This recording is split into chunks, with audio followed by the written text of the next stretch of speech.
On the Fringe with Dan RadioStyle. Hope everybody out there is having themselves a great day. Emotion's a powerful thing. I have another channel, Dan RadioStyle, where I talk about manifesting and things along those lines. One of the most powerful aspects of manifestation is putting emotion behind something.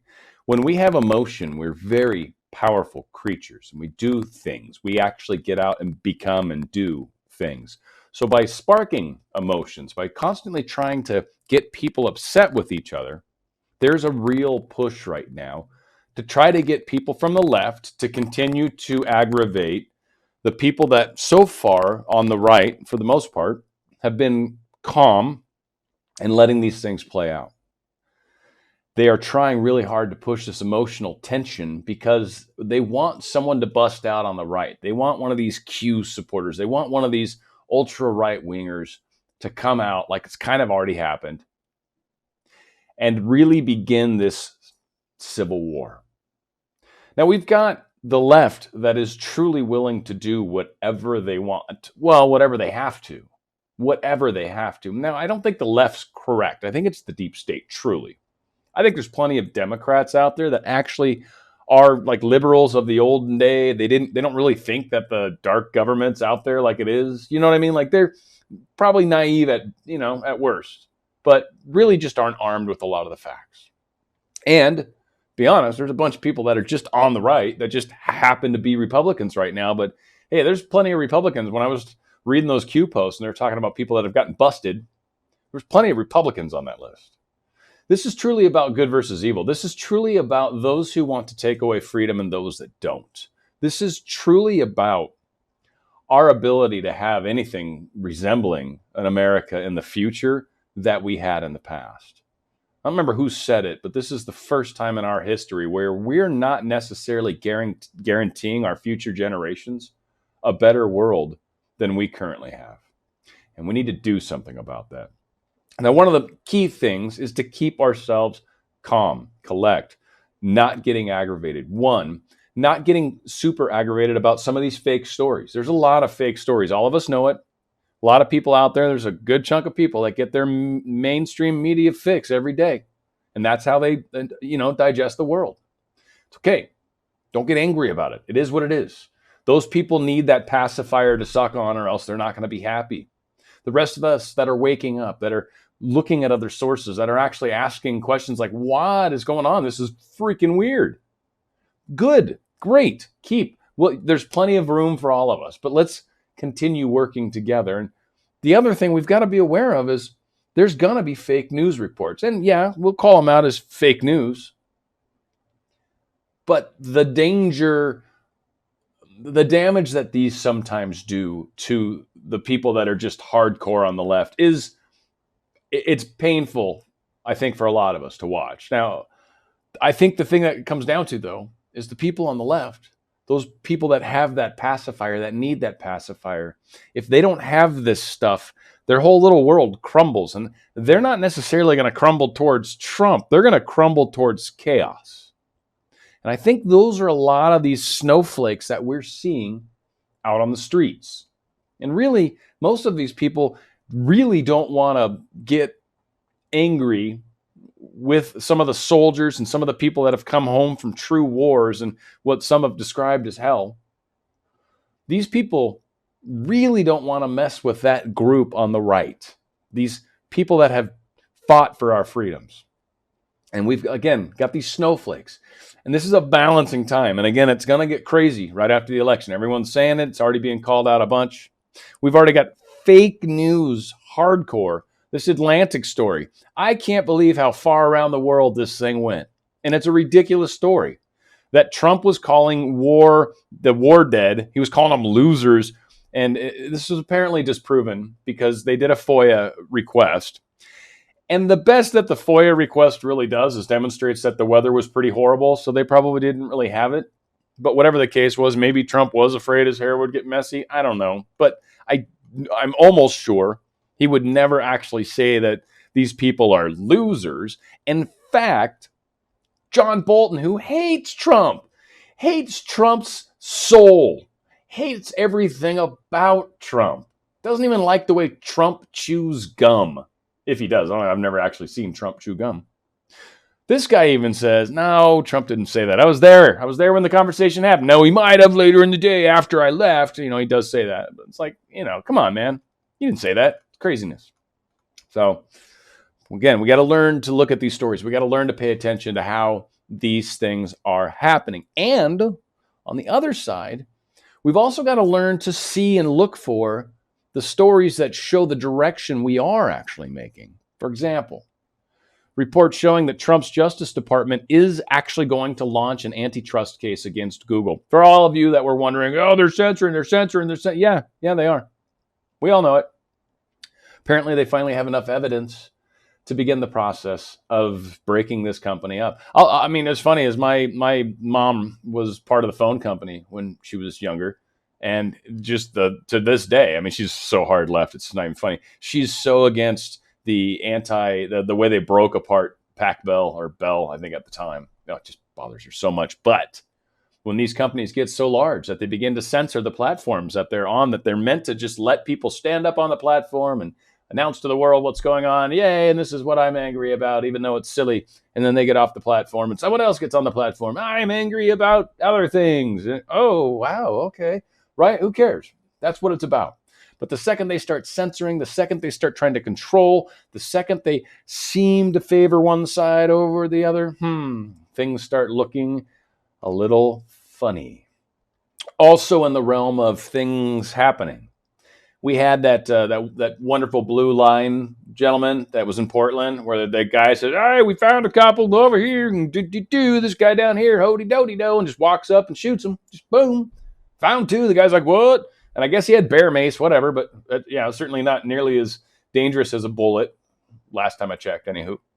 But yeah, so he apparently maybe went to grab the mace, and they got bam, just done. I shot him twice, I believe, 3 times even. I don't know. I heard 2 at least. But this guy got involved. It was kind of cool how this played out, apparently. Someone from 4chan figured out where he was based off an interview he did with Vox. They were able to somehow figure out his location. Based off his location, they shared that to the authorities. The authorities then approached him, and they got close, and this guy's like, no, you guys are horrible, ba-ba-dee-ba-doo. And they somehow shot him. I don't know. But the guy had the power fist on his neck and stuff, 48-year-old, just shot someone dead. Back in the 27th of July, had a whole bunch of criminal things going on then that just suddenly got dropped because it's Portland. I don't know. But he apparently is, God bless his soul, no longer on this earth, at least in live form. So one thing that's kind of interesting too, and this is, I think a lot of people are seeing this, is one of those things I'm trying to remind people to keep the anger cool, keep it chill, keep the anger down. Because again, this is going to happen. These softball questions are going to continue to go to Biden. We've all seen it. Biden's just constantly just being lofted these simple little, heck, sometimes they set it on the tee and, let them hit it off the tee all day long. And then even sometimes they're like, hang on, Biden, hang on. Let me do you a favor. Let me set that ball on that tee, point up to the the deep seats, the cheap seats, the nosebleeds, and just let me hit it for you. And man, these guys they're serving everything up under the sun for Biden, and it's kind of ridiculous. Now, what is funny is every once in a while, apparently, he likes to try to probably do something other than what his handlers say he should do, and he tries to take a tough question. Now, here is a case where Biden's going to take a question from Fox News. And those pesky people over at Fox are, just hardcore, always asking those tough questions, which they don't either, especially Chris Wallace. What a joke.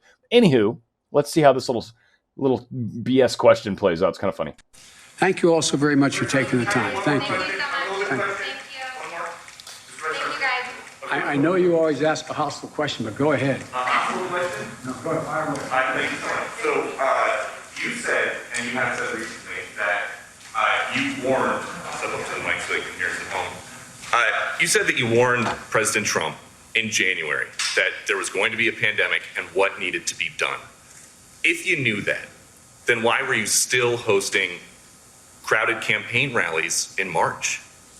No, what I talked about was not what had to be done. What I said, you got to take this seriously. Got to take it seriously, Trump.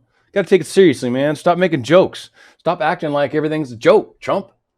Yeah, so that was Biden's advice, and again, sort of caught with his pants down, and that was the best he's got. But this guy, again, he can't answer real questions. There's no way there's going to be a debate. I'm seriously, I'd bet vital parts of my anatomy that this guy is not going to debate Trump. Something's going to happen to him. He's going to drop out of the race. Meteor got some weird, strange Martian flu. Who knows? Something crazy is going to happen from this guy.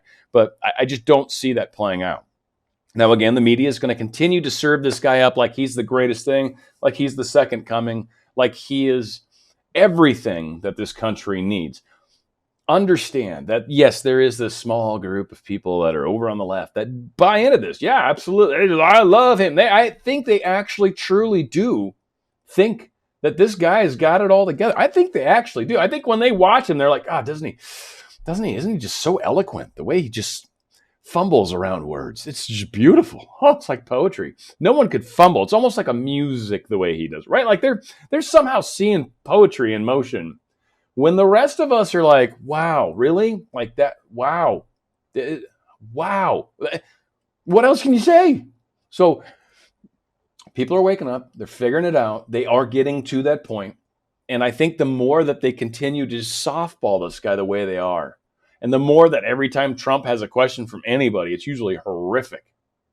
Horrific. But the more these things happen, the more people are seeing it. Again, we've got this Google thing going on. We've got this interesting news going on. Historic, man. Judge rules the NSA domestic spying exposed by Edward Snowden was illegal. Illegal. They ruled that the government was spying on people illegally, its own citizens. Now, oddly, it seems that this was from back in 2013, which I thought was funny because it's like, God, I swear, wasn't that Obama? Why? Gosh, golly, it seems that he keeps seeming to pop up in all these fraudulent, like conspiracy type, like really weird things. I don't know why. I mean, like Obama said, I have the best presidency ever or whatever, the least corruption or whatever his stupid phrase was he said that's infamous that I can't seem to get right. That's completely wrong. So, yeah, 2013, they actually said, pretty bad. I mean, even Edward Snowden had to chime in. He's like, 7 years ago, as a news declared I was being charged as a criminal for speaking the truth, I never imagined that I would live to see our courts condemn the NSA's activities as unlawful and in the same ruling credit me for exposing them, right? Like, I'm sure this guy never saw that day coming. So it's very interesting. And it also calls out something that I thought was interesting. This whole X key score and Prism, right? They talk about all this stuff. And X key score, which was in 2008, it sounds familiar to someone else, right? When he became president, was on something like 750 servers on 150 sites around the globe. It served as a point of entry for most information that was collected by the NSA.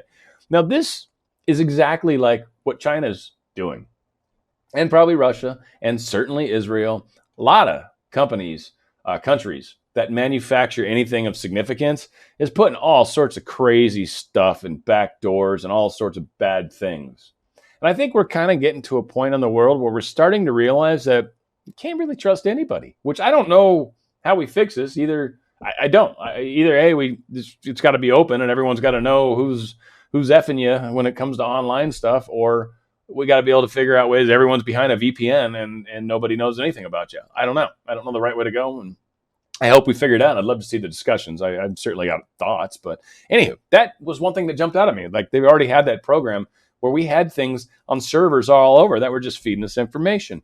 It's the same thing we accuse a lot of people of doing. Now, I'm not saying it's wrong when we do it and it's right when someone else does it. No, I mean, it's just, to me, it seems like it's kind of wrong no matter who does it, or it's right no matter who does it. It just depends on who's doing it and why.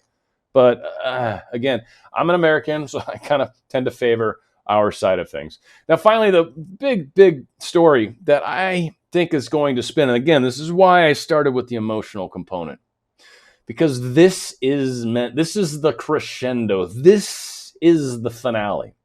Like in Act 3, right? When you go out and you get your little break and you get your drinks, but you're going back in and there's going to be like the finale, like the Julius Caesar is going to die or whatever. This is like amazing part of the play is about to happen.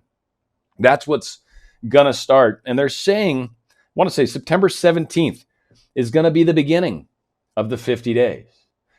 Now, people on the right understand that sometimes when trouble goes looking for trouble, you're going to find trouble, and trouble's not necessarily good for anybody, right? Trouble's bad usually for both parties involved. And sometimes letting these people on the left who are seeking trouble go to set up this attempt to storm the White House, which is probably going to happen.